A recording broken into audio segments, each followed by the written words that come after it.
Il n'était pas rare que la campagne et les ruelles du bourg castral fussent désertées de longues heures d'affilée, pendant la plus grande partie de l'année. La pénurie d'arcades au centre du village n'offrait aux habitants qu'une ombre fugace, dans des sentes étroites, malodorantes et encombrées de saleté. Seules les pluies diluviennes apportées par les tourmentes toilettaient les embasements des maisons difformes et épuraient la terre battue des chaussées que l'on n'avait pas encore pris la peine de paver.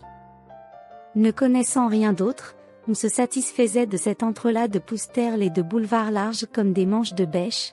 Nulle place n'avait été percée, de sorte que la modeste bourgade de San Esteban formait, au milieu de la plaine, comme un bouclier, compact et légèrement concave, posé sur un tertre opposé à l'impitoyable soleil qui avait achevé de ruiner les steppes incultes héritées de razzias à répétition.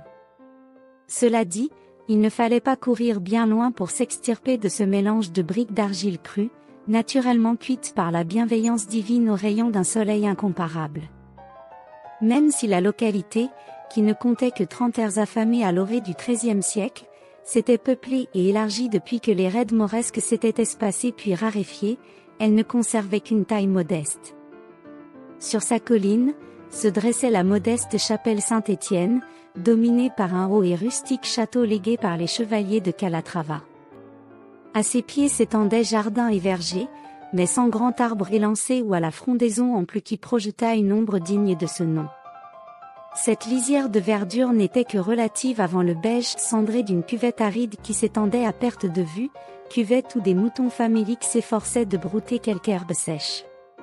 On commençait tout juste à planter ou replanter les oliveraies molestées et arrachées au long des siècles passés. Tout restait à faire ou à refaire.